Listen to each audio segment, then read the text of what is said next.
estamos aqui no primeiro episódio do Cristão, a Política e a Cidadania. Hoje nós estamos com ele, abrindo esse primeiro programa, nada mais, nada menos, com o Padre Kelmo. Ele está aqui como convidado, nós vamos falar sobre o cristianismo, vamos falar sobre a política e, detalhe, a cidadania. A cidadania, como é um primeiro programa, cidadania é o envolvimento do cidadão com a política, com as pautas que muitas vezes assusta a população. E a população muitas vezes hoje está muito assustada por causa da política. Então a gente está trazendo isso porque a gente entende que o protagonismo na política tem que ter o cidadão, certo? Eu, você, como cidadão, e o político, ele tem que ser o agente que serve a população. Ele tem que entender que isso é um dom e a gente acredita nisso. Então, queria dar o bem-vindo aqui ao padre. Seja bem-vindo. Enéas, eu que agradeço e principalmente por esse programa carregar essa temática, o cristão, a política e a cidadania. Justamente você falou aquilo que eu acredito. A política é para servir, o político é aquele que serve. Então, eu estou me sentindo em casa aqui porque acredito que o que eu penso, o que eu tenho reverberado, comentado, juntado pessoas para discutir assuntos voltados justamente para isso, até um livrinho eu escrevi falando disso, sobre fé e política de mãos dadas. Então, para mim é uma honra, estou lisonjeado porque estou abrindo o programa aqui com você, né? É verdade. O primeiro programa que carrega essa temática. Eu espero que esse programa possa chegar ao coração de inúmeros que vão ouvir e que dê fruto na vida do cidadão brasileiro, para que a gente possa, de fato, participar bem da nossa vida política, do nosso dia a dia. Não é? Verdade. E começando, padre, existe um pensamento, e eu também sou cristão, e talvez isso é plantado até mesmo pela esquerda, dizendo que o cristão ele não pode se envolver com a política. Por que não pode? Essa é a minha pergunta. Eu queria que eles respondessem isso. Por que não pode? Eu acredito que esse, Enéas, foi o grande erro dos líderes religiosos, aí, pastores, padres, missionários, quando também caíram nessa de dizer que política é coisa do diabo, que política é coisa de corrupto, que política é coisa de gente desonesta. Né? Então, política não é nada disso. A política ela existe para conduzir a vida do cidadão e a gente sabe que a nossa vida ela é direcionada, ela é conduzida por decisões políticas que são tomadas por aqueles que assumem o poder, seja ele como deputado estadual, senador, aqueles que fazem as leis. Então, como é que um cristão ou qualquer cidadão de sã consciência vai ficar fora da participação de decisões que vão direcionar a sua própria vida? Então, nós erramos muito, e eu digo que os religiosos erraram muito em querer afastar os fiéis da política com esse discurso de que política é coisa do demônio, de que política é coisa de gente desonesta, de gente ladrão, que lá só tem gente ruim, e que porque eu sou honesto, porque eu sou cristão, não vou me envolver com esse tipo de coisa. Bom, se você que é cristão, que tem valores, que tem princípios, que está aprendendo na igreja, desde a escola bíblica dominical, ou desde as catequeses, a importância da honestidade, a importância da fraternidade, a importância de pensar sempre bem do outro, de querer o bem para a coletividade. Se nós que somos cristãos e que aprendemos tudo isso desde a infância nas igrejas, somos impedidos depois na vida adulta de levar todo esse aprendizado para o parlamento, para as câmaras de vereadores, para complementar ou purificar ou melhorar ou resgatar o valor da política e conduzir isso por bons caminhos, então aí vai sobrar o quê? Se saem essas pessoas, vai ficar quem? Os desonestos, os malandros, aqueles que não pensam na coletividade, aqueles que têm segundas, terceiras, quartas e quintas intenções, primeiro eu, segundo eu, terceiro eu, quarto eu e depois o próximo. Então, nós erramos. Eu penso o contrário. Eu acredito que o senhor também pensa da mesma forma. O cristão precisa participar da política.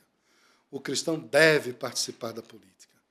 Mas não é só participar da política, mas ele precisa fazer a diferença. Porque muitos podem também dizer, mas padre, muitos vereadores, muitos deputados federais, muitos senadores, muitos líderes do executivo se dizem cristãos. E por que o país está do jeito que está? E por que a corrupção prevalece? E por que nós temos aí toda essa roubalheira que aconteceu com o INSS, 90 bilhões de reais, dos velhinhos, das pessoas que passaram, minha gente, as pessoas passaram décadas da sua vida trabalhando e pagando imposto e juntando ali, pagando para no futuro, quando estivesse já cansados, quando não pudesse mais trabalhar, desfrutar da sua aposentadoria. E aí a gente agora descobre que os espertalhões, né, os avarentos, estavam roubando dos velhinhos todo mês um pouquinho. Né, e já vai mais de 90 bilhões. A CPMI está aí, tentando colocar às claras toda essa problemática. Então, nós, cristãos, precisamos, sim, participar da política, sermos bons eleitores, mas também oferecer o nome como candidatos, como aqueles que serão eleitos. Só que tem um diferencial, no meu ponto de vista, como cidadão e como padre, como cristão. Todo político inspira-se em alguém. Ele não é a fonte de inspiração. Nós sempre estamos buscando alguém que nos inspire, que nos dê exemplos, que nos motive a agir. E o que é que o cristão deveria buscar quando ele está numa função eletiva, representando a sociedade ou trabalhando pela coletividade? Quem é a maior inspiração para o cristão? Quem é aquele que nos mostrou como se deve tratar o ser humano? Quem é aquele que nos ensinou a partilhar? Quem é aquele que nos ensinou que o outro é importante? E nós carregamos isso. Nós carregamos na cruz, quando colocamos no peito. Nós invocamos quando fazemos a persignação, o sinal da cruz. Deus, Jesus, melhor dizendo, que viveu no meio de nós, que esteve aqui por 30 e poucos anos, e que nos ensinou tantas coisas e deixou por escrito, e a gente tem todo esse material histórico aí, para servir de modelo, de exemplo, de inspiração, de como se deve cuidar da própria vida e de como se deve também preocupar-se com a vida do cidadão, como deve fazer com que o outro também compreenda que todos nós somos frutos desse amor e que o que nós devemos fazer uns com os outros é servir, ajudar um ao outro. Então, Jesus, no meu ponto de vista, precisa ser a fonte de inspiração para qualquer político que abre a boca para dizer que é cristão. Porque se não for o cristianismo, se não for o Cristo, a inspiração do político que carrega o nome de cristão, ele vai se inspirar em quem? Quem será a inspiração dele? Para que ele decida, quando ele precisar, com uma canetada, fazer uma lei ou determinar um projeto para alguém. Quando ele quiser direcionar um serviço para o outro, decidir pela vida do outro. Ele vai fazer inspirando-se em quem? Se não for no Cristo. Será no Stalin? Será no Lenin? Será no Hitler? Será no Marx? No Gramsci? Nós já sabemos que esses camaradas aí, como eles se chamavam, não deram frutos. Frutos quais o cristianismo prega e ensina. Mas eles cometeram atrocidades terríveis, que não precisa nem eu explicar, porque a história mostra, e é só qualquer pessoa pegar o celular e vai fazer a pesquisa e verá o que estes homens inspiraram a outros homens. Né? Mataram tantos, destruíram tantas vidas, né? Disseminaram a pobreza, a miséria, a fome. E o cristianismo não fez isso. Pelo contrário, viu, Enéas?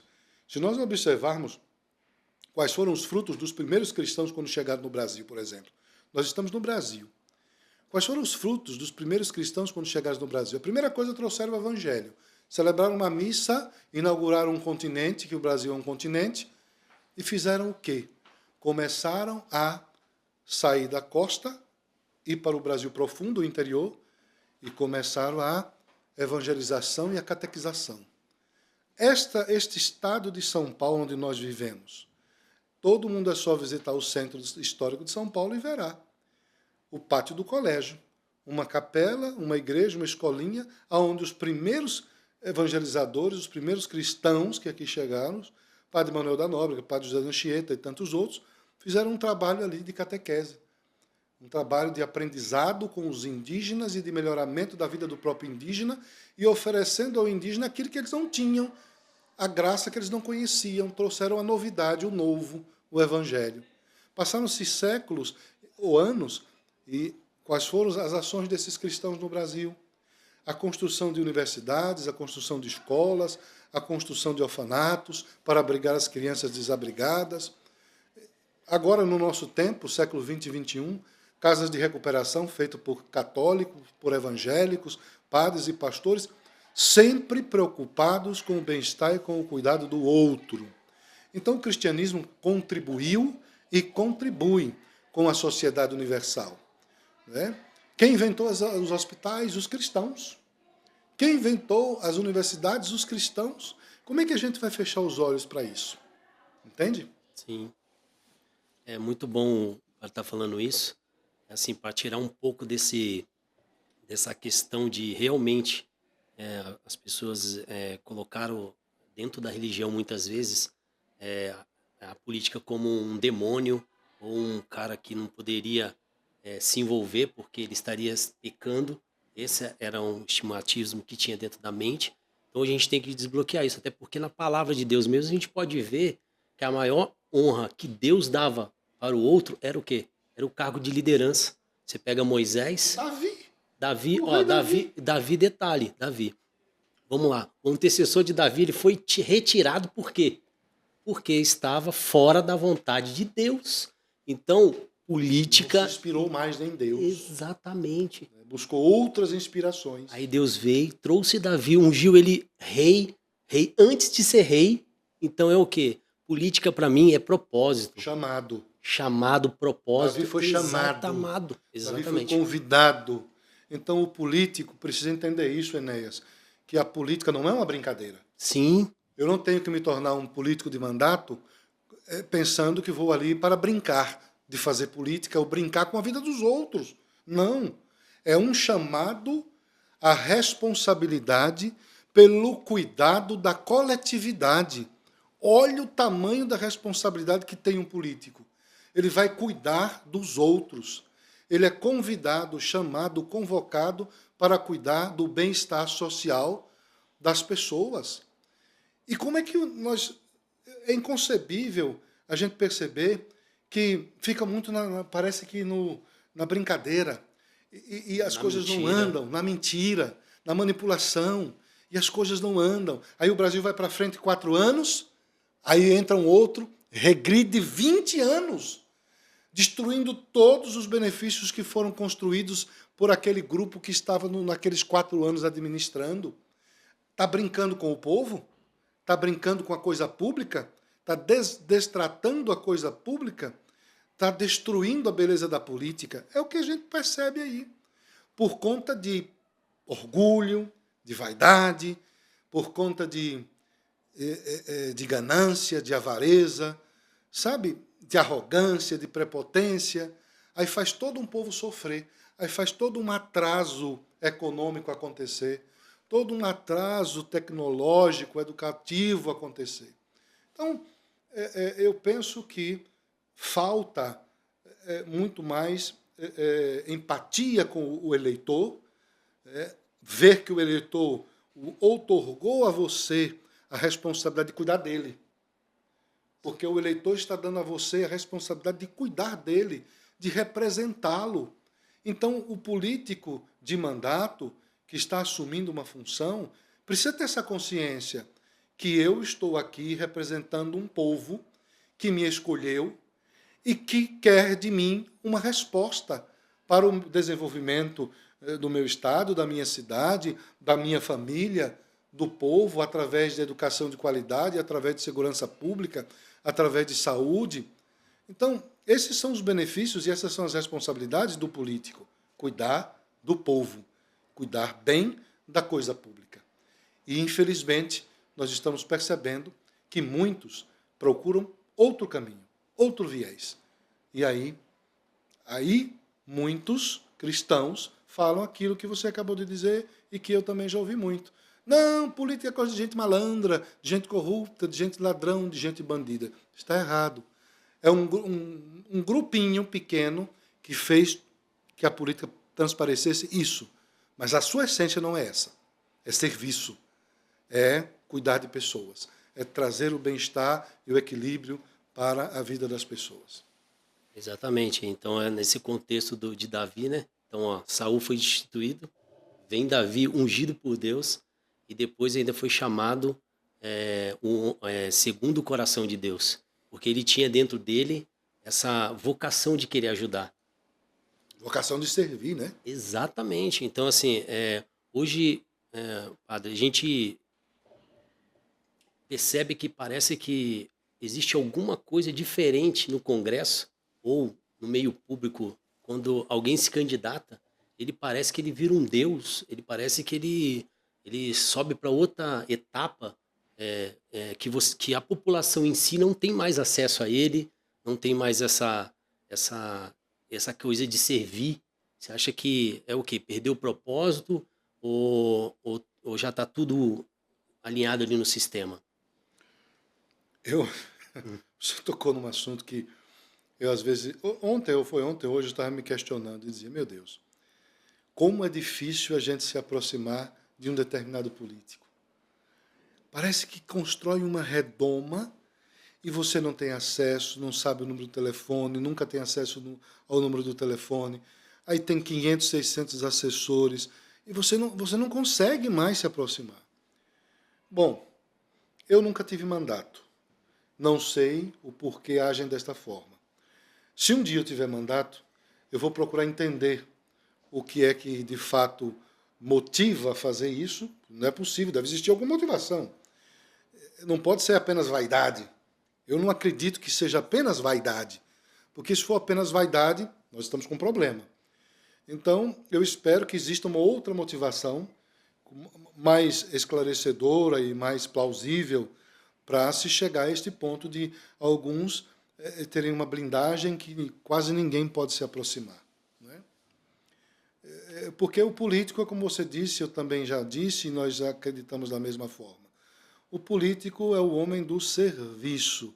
É preciso sentir-se chamado a essa vocação de servir. E ele vai servir a quem? A si mesmo? Não. Ele vai servir ao povo. E para ele servir ao povo, ele não precisa ter contato com o povo, ele precisa ter contato com as suas bases, ele precisa estar aberto às pessoas, ele precisa, obviamente, ter assessores para ajudar o trabalho. Mas uma assessoria que também, ao invés de dificultar, mas facilite a aproximação desse servidor do povo com o próprio povo. Até porque o povo se sente representado. Por isso que colocou alguém lá. E faz toda uma diferença quando o político encontra os seus e abraça, e cumprimenta, e reconhece, e trata essas pessoas com o devido respeito, né? E a devida dedicação que o povo merece e precisa. Esse é o papel do político. Não é? Estamos aqui no estúdio do Podstar, no Shopping Park City, em Sumaré. E vamos agora dar um intervalinho aí. Já voltamos. O Shopping Park City Sumaré se transformou em um local de referência para experiências e oportunidades incríveis. Localizado na segunda maior cidade da região metropolitana de Campinas, o empreendimento se destaca por sua localização central e fácil acesso pela Avenida Rebouças. Além disso, o crescimento econômico da região faz com que o Shopping Park City Sumaré seja ideal para novos negócios. Venha para o Shopping Park City Sumaré e viva experiências que vão além das suas expectativas. Olá, Olá, estamos de volta aqui no Particite Sumaré, no estúdio do Podstar. Estou aqui mais uma vez com ele, o Padre Kelmo, e a gente está tratando aqui sobre política, o cristianismo e a cidadania, né? É um bate-papo muito gostoso. E agora a gente vai falar também da sensibilidade, sobre...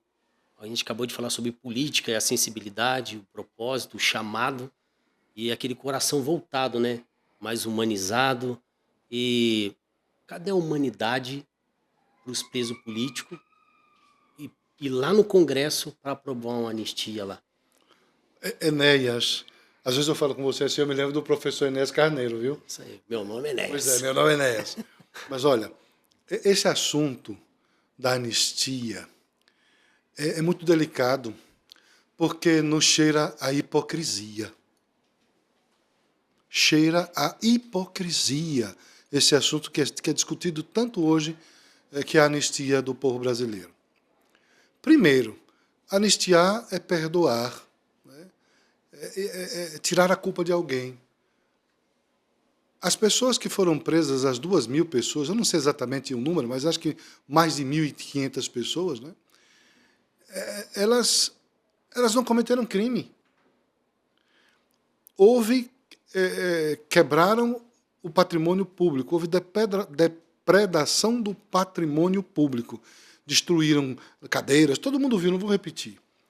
Mas você colocar 1.500 pessoas, 2.000 pessoas, todas elas no mesmo pacote, né, conduzi-las, o Exército fez isso, convidando para entrar nos ônibus, conduzi-las e depois prender a todos, e julgar a todos como se todos tivessem cometido o mesmo ato.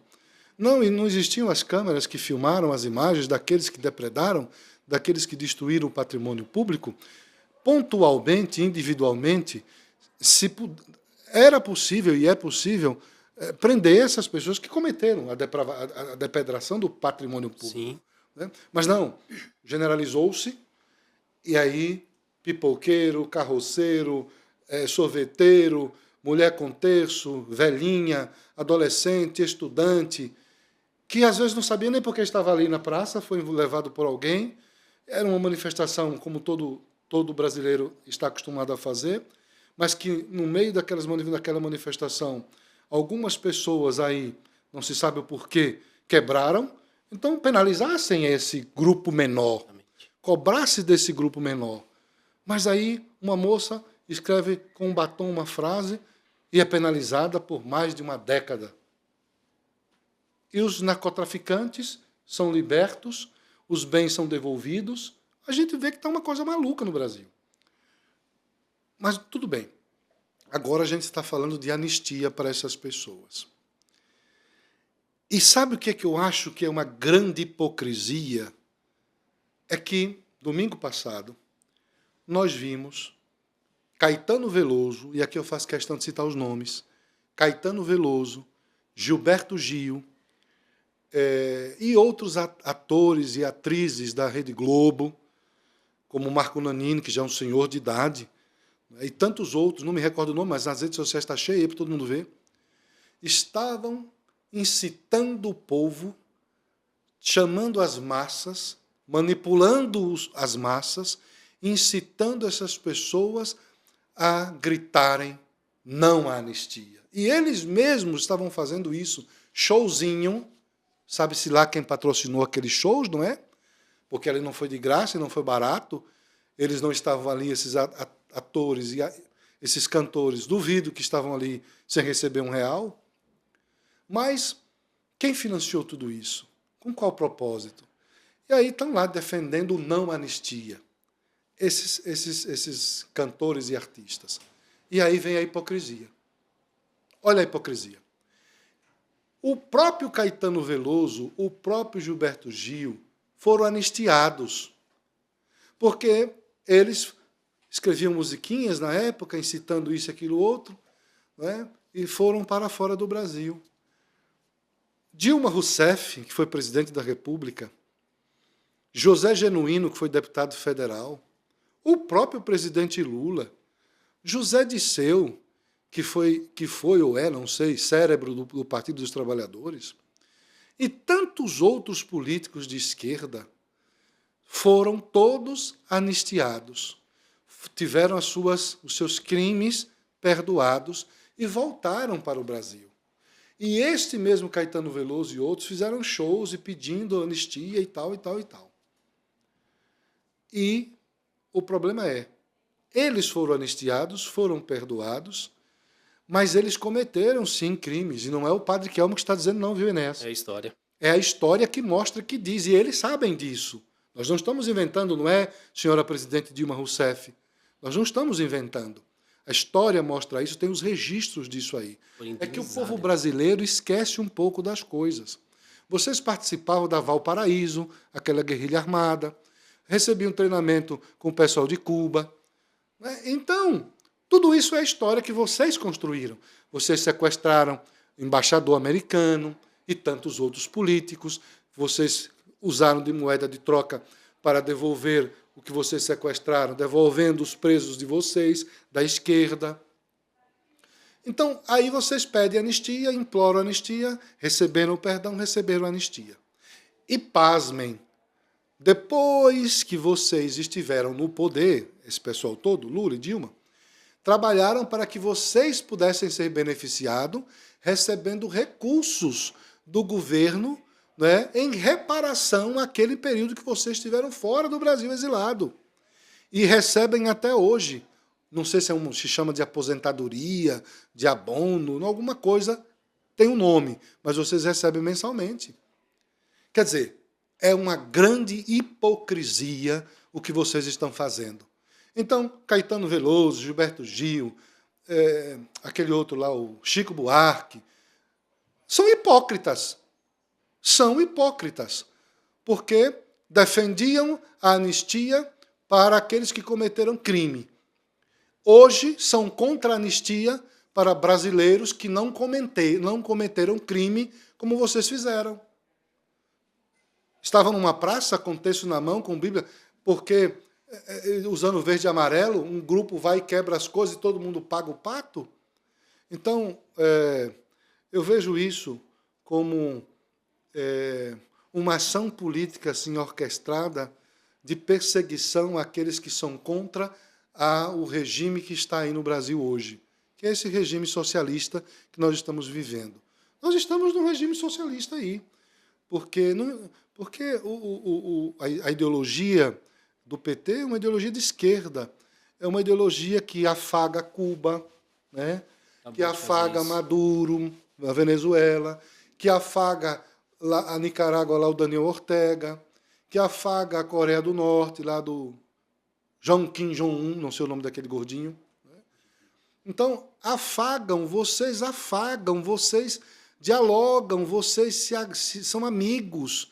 Lula saiu daqui, foi levar cartazinho pedindo a libertação de Cristina Kirchner. Quem é Cristina Kirchner e o marido dela que fizeram do grupo do Foro de São Paulo? Então, todos os amiguinhos do Foro de São Paulo, eles se ajudam, eles se apoiam, eles investem um no outro e fazem toda essa política, né, contra o cristianismo, faz essa política da divisão de classes, dividir para dominar, coloca o preto contra o branco, o rico contra o pobre, inventa narrativas, desconstrói a vida das pessoas, inventa e cria argumentos falsos para destruir a moral de alguém. São capazes de qualquer coisa. Não é o que estou dizendo, é o que vocês já fizeram. É o que vocês já fizeram que dizem. Hoje são idosos, de 80 anos, de 70 anos, de 60 anos, né? Mas cometeram tudo isso. Gabeira, que é jornalista hoje, Gabeira também estava no meio, e ele mesmo já relatou que fez isso. Então, que hipocrisia é essa? Aí, o pior. Usam o 8 de janeiro para dizer que foi um golpe. Um golpe contra a democracia. Que democracia? A democracia que nós não podemos falar? A democracia que eu e você estamos aqui, antes de começar o programa, já dizendo, não podemos falar nome deste, não podemos falar disso, não podemos falar daquilo. Se chegou a esse ponto em que um jornalista, um apresentador e um entrevistado estão cautelosos, preocupados em não falar nomes de certas pessoas públicas que estão no poder, então a democracia já não existe mais como é. Mas para alguns, a democracia é relativa, não é? Ele falou isso, o presidente Lula. Então, nós estamos vivendo uma grande hipocrisia, um grande teatro das tesouras aí, e o povo é que está pagando o pato. Meteram uma tornozeleira na perna do presidente Bolsonaro, trancaram o presidente Bolsonaro como um preso, sentenciaram antes, já deram a sentença, está preso em casa, e depois foram julgar. Depois que prendeu, foram julgar e deram uma sentença de 27 anos e alguns meses. Para quê? Para retirá-lo da disputa eleitoral do próximo pleito? Por quê? Porque talvez seja ele a única pessoa que possa acabar com toda essa mentirada e essa hipocrisia? Aonde está a democracia aí? A democracia era permiti-lo que tenha o direito de disputar a eleição e deixe que o eleitor decida se elegerá ele ou não. Mas não, vamos retirá-lo. Este nome não deve disputar. Quer dizer, que democracia é essa? Então, nós não estamos mais vivendo numa democracia, Enéas. Sim. E as pessoas precisam enxergar isso. Eu acho que já enxergaram a maioria. Nós somos manipulados todo dia por um sistema que está aí. Sistema político, sistema jurídico, sistema econômico, né, que estão aí, né, manipulando para que apenas um grupo fique no poder. Então, eu acredito que nós devemos continuar cobrando, falando e lutando pela anistia, sim. Anistia ampla, geral e restrita.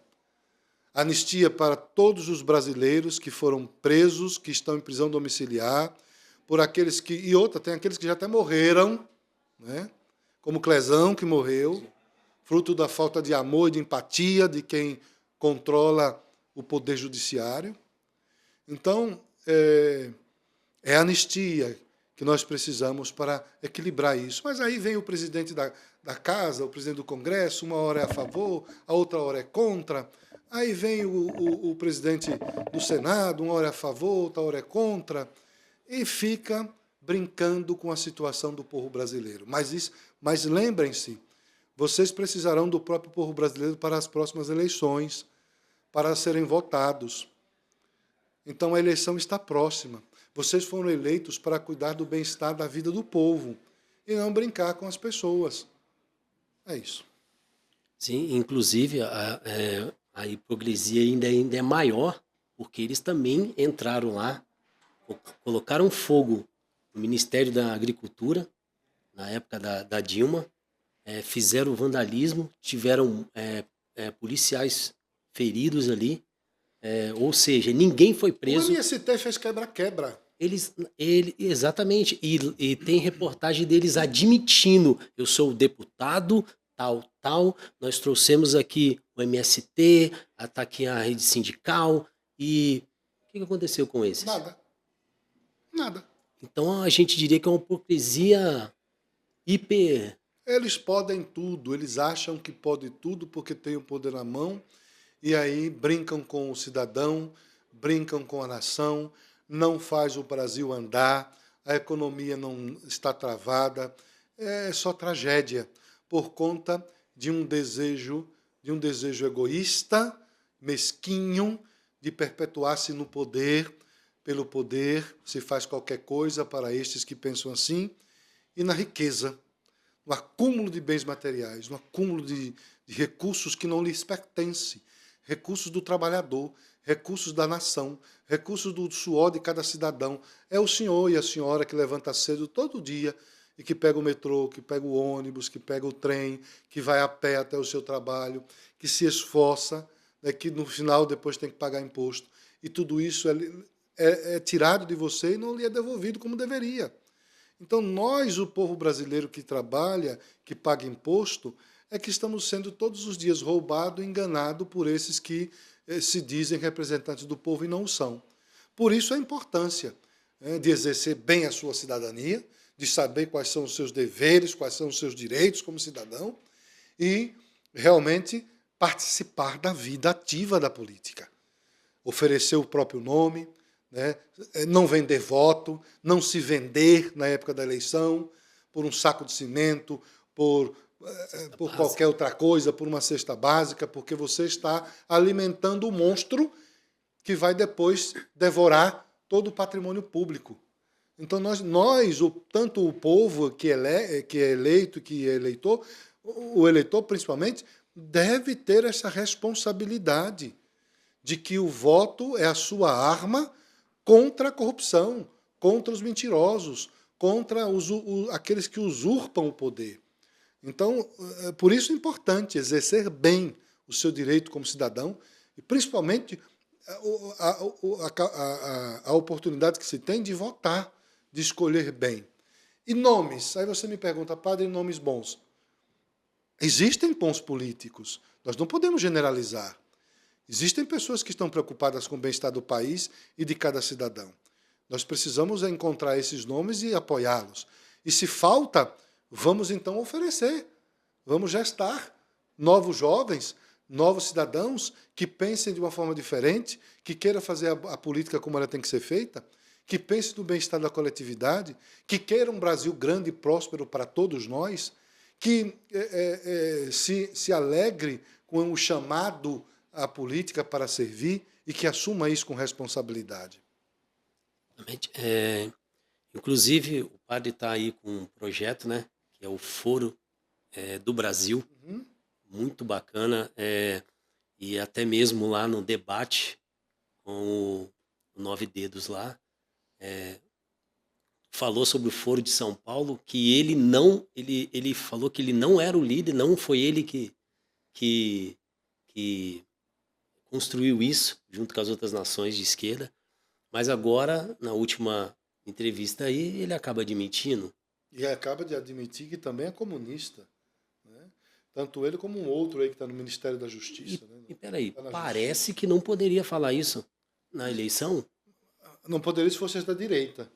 Mas a esquerda pôde, né? Porque tinha proteção de alguém. Essa é democracia? Então eu queria também que o padre falasse um pouquinho sobre esse projeto. Olha, o projeto Foro de São Paulo, todo mundo sabe que é, ou se não sabe, procure se informar.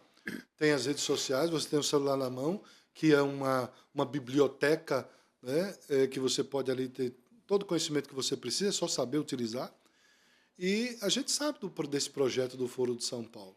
O problema é que a grande mídia sempre dizia que isso era teoria da conspiração, que nada disso existia, que era conversa do pessoal de direita, dos conservadores, que era loucura de Olavo de Carvalho, que sempre falou isso.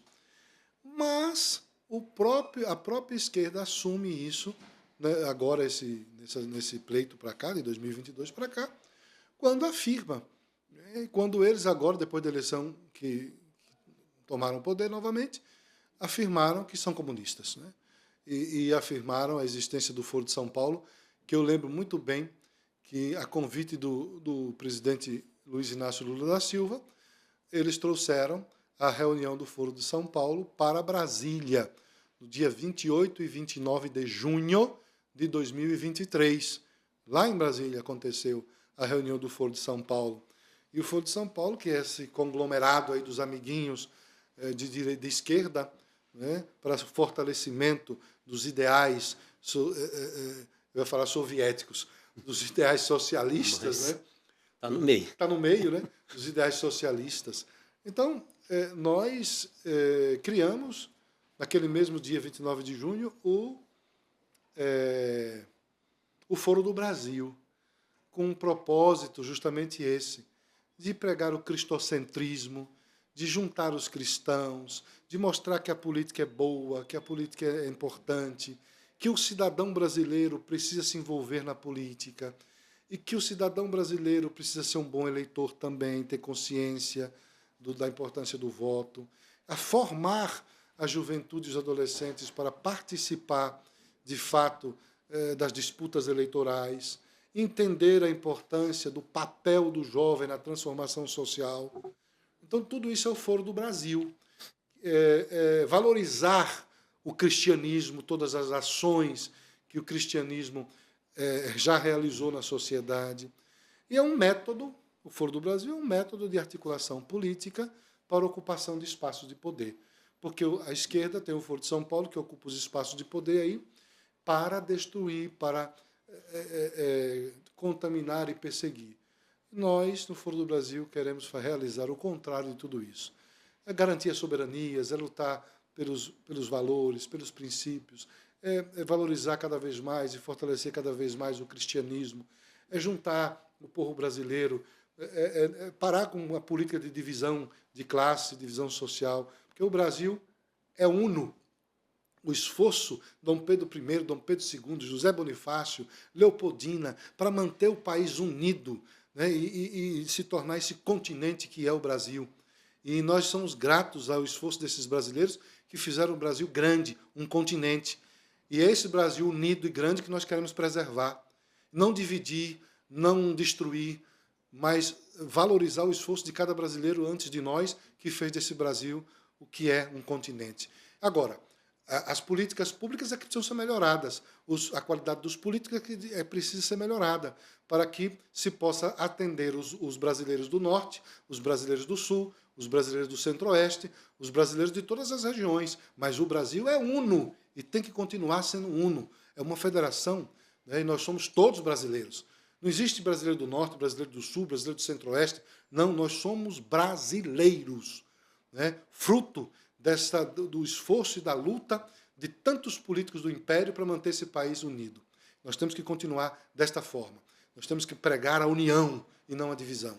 Nós temos que juntar e não dividir. Bom, finalizando aí quase o segundo trecho aí da nossa entrevista, eu quero agradecer aqui a presença do Padre Kelmo, ele que tem aí rodado a nação inteira aí, e eu queria que ele deixasse também um recado de bênção para a família aí brasileira. Você desejasse a bênção aí do Senhor para cada família aí, a gente já ir se despedindo aqui. Olha, primeiro eu quero te agradecer a oportunidade de estar aqui no seu programa. Eu me sinto lisonjeado de ser a primeira pessoa que abre, né, o início desse programa importante, com temáticas importantes, e dizer a você, brasileiro, brasileira, cidadão, cidadã, ame o Brasil. Não desista do seu país. Essa é a nossa casa, é a casa comum de todos nós. Para onde iremos se desacreditarmos desse país e deixarmos que ele seja destruído? Não. Vamos manter a nossa esperança sempre acesa, mas vamos nos unir, os cristãos todos. Vamos nos unir para construir. Vamos nos esforçar para oferecer o melhor daquilo que nós temos nas nossas igrejas. Que os padres, que os pastores se unam e apresentem os seus fiéis para ser lançado como candidatos que defendam valores, defendam princípios, que respeitem a coletividade, que sejam contra a corrupção, que sejam contra a todo tipo de vaidade, de autossuficiência. Nós somos brasileiros. Precisamos nos manter unidos. O Brasil é um único país. Não é norte, não é sul, não é centro-oeste. É um só. Deus abençoe todos vocês que estão acompanhando essa entrevista e não vamos desistir do Brasil. Um grande abraço a todos. Bom, então, acabamos aqui de encerrar mais um episódio aí, Cristão, a Política e a Cidadania. Não perca, nós vamos trazer mais convidados aqui. A gente está falando sobre isso, família, sobre cristianismo e sobre a política e a cidadania em si. Muito obrigado aí vocês que estiveram até agora e até a próxima.